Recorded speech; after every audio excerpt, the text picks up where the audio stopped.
1,000 years after the death of Christ, Ireland fights for its life against pagans from the north, Vikings. Outnumbered, the Irish put their faith in one man, a fanatical warrior destined to become a king and then a legend.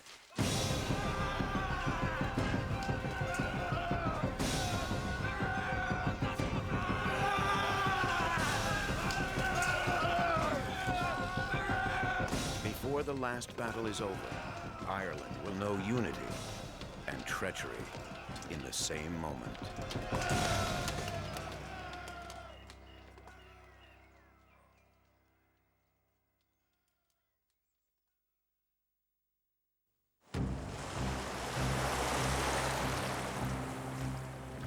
In the 10th century AD, as the chroniclers record, Christian Ireland is plagued by heathens from Scandinavia, the Vikings.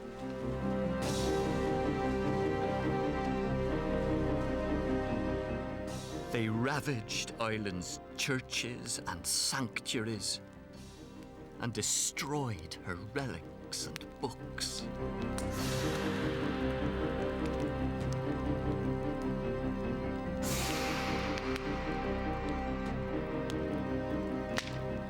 They killed Ireland's kings and chieftains and champion warriors. They enslaved our women, taking them over the broad green sea.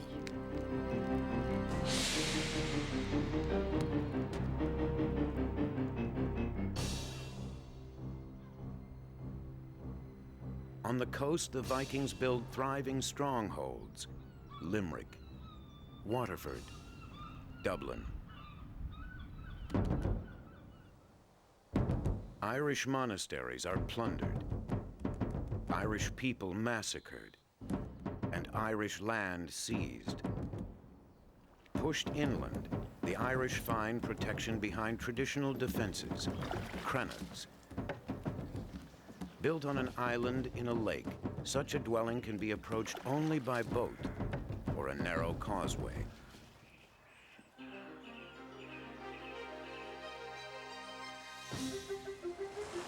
Vikings are not the only enemy to guard against.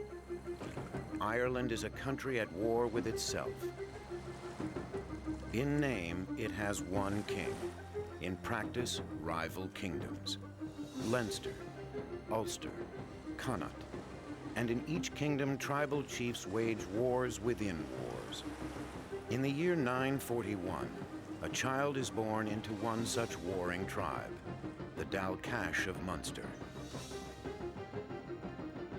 Though he's the son of a chief, Brian Boru seems destined for obscurity.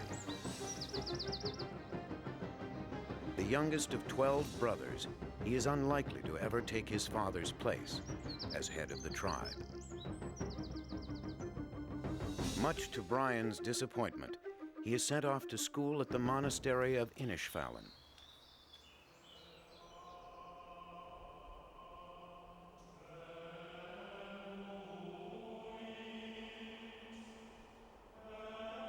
Centers of not only learning, but wealth, monasteries are rich targets for Viking raiders. Yet the only way into these great towers is by ladder, 12 feet up.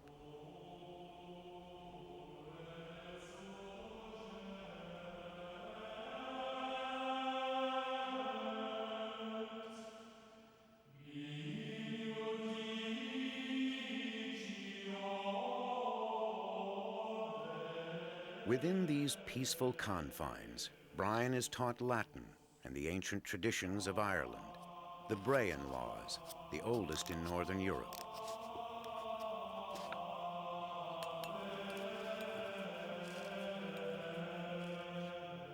One day, perhaps he will lead his people as an abbot or a bishop.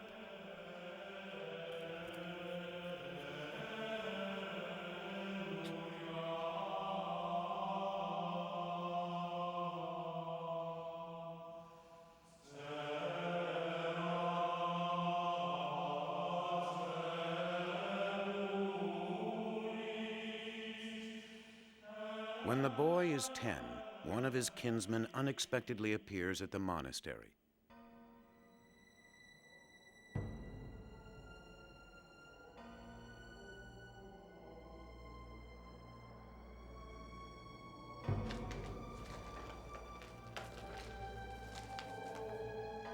He brings terrible news. In a battle against the Vikings of Limerick, Brian's father has been killed. The tragedy will change the boy's life and earn him a place in history.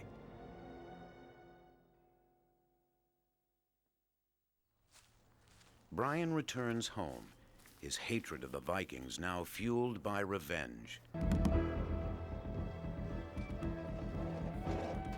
Safe within his family rath, a fort ringed by a ditch and palisade, Brian learns the skills the monks have neglected to teach him: how to fight. Veteran warriors train the boy for combat, with weapons and without, using the Irish arm lock. Brian's elder brothers may have more strength, but not more persistence.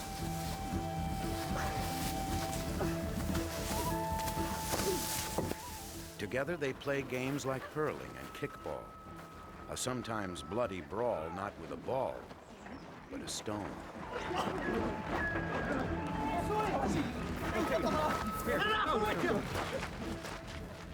The real test of manhood, as tradition has it, is to kill a man. One of the wild men from the neighboring kingdom of Connaught.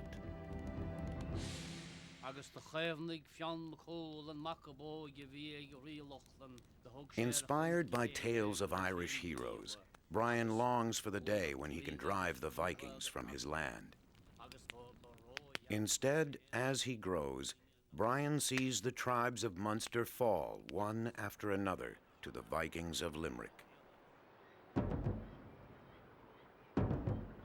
Rather than suffer the same fate, Brian's brother, now chief of their tribe, decides to make peace with the Vikings. But Brian still seeks to avenge his father's death. At 21, he leads a small band of followers into the hills of Munster to carry on the fight alone.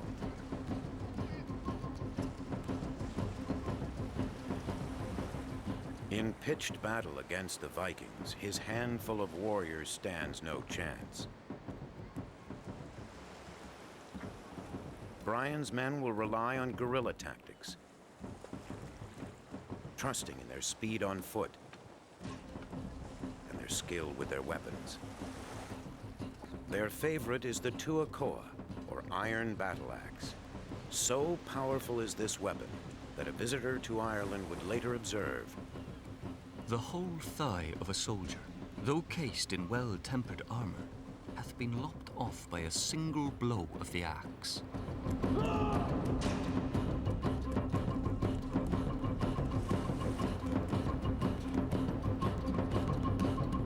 In their other hand, they carry a javelin, a weapon they've grown up using against deer, now turned against Vikings.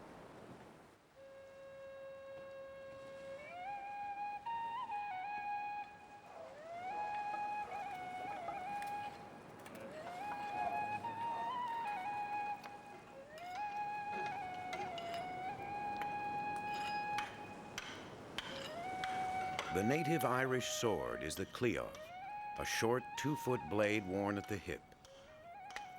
Each warrior trains to wield it in either hand. Some even carry two into battle, slashing right and left.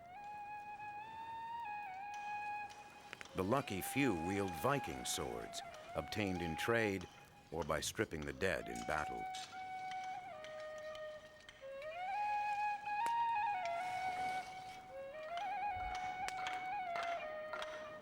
They live like the heroes in the sagas of Brian's childhood, always on the move, taking shelter in caves, eating whatever they can glean by hunting or raiding.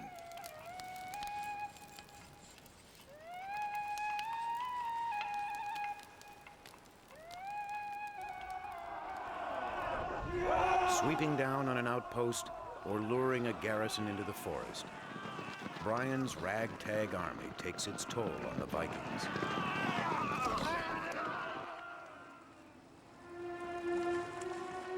Battle takes its own toll on Brian. In such a small band, each casualty is a defeat he can't afford, as his scribe records. Great were the hardships Brian endured. Bad food and bad bedding on the wet, noddy routes of his own country. It is said that the foreigners killed many of his followers so that only 15 survived. In the year 964, when Brian's army is on the verge of extinction, his fortunes turn. Emboldened by his lone stand against the Vikings, Brian's brother decides to join him.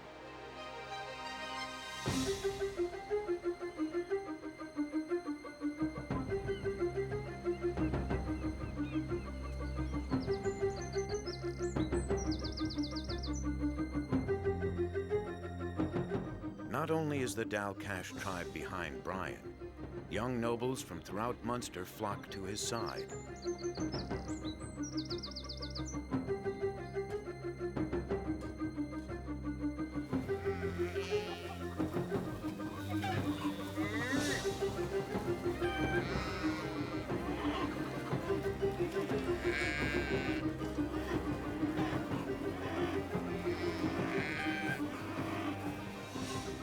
In the struggle against the Vikings, this band, a few hundred strong, will form the core of his army.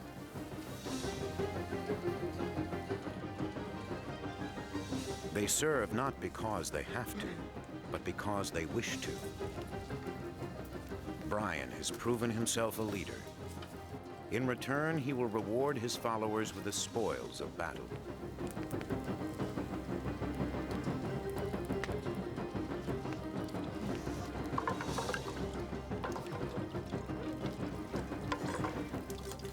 Brian's warriors are still not as strong as the Vikings of Limerick, but they may be more crafty.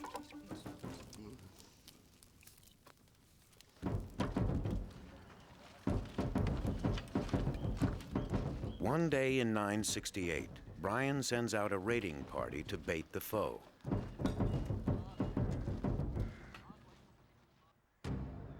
Confident in their numbers, the Vikings leave the safety of their fortress in pursuit.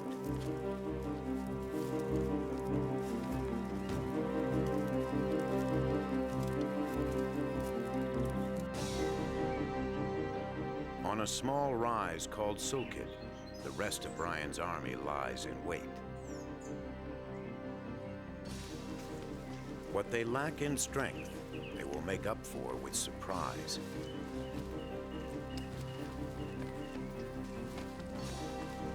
The Vikings march deeper into the wood. Suddenly, the Irish spring their trap.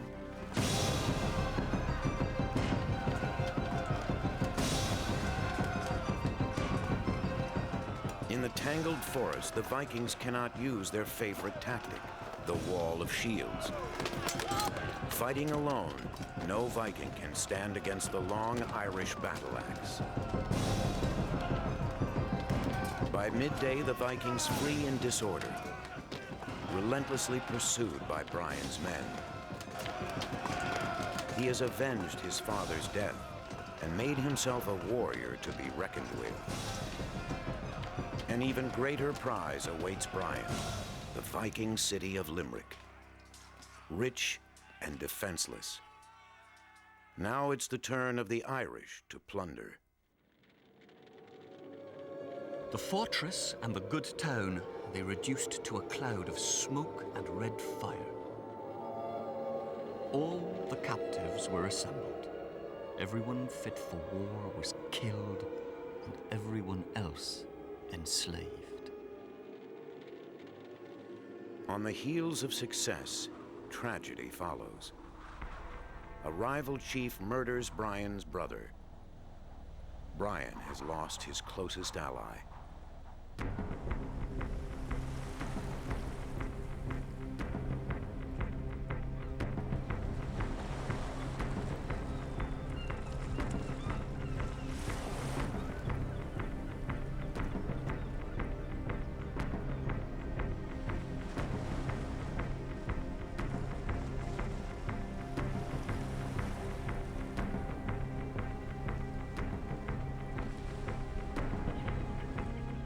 My heart shall burst within my breast unless I avenge this great king. They shall forfeit life for this deed, or I shall perish by a violent death. True to his word, Brian pursues his brother's killers. In a remote monastery, they have taken refuge, and there he takes his revenge.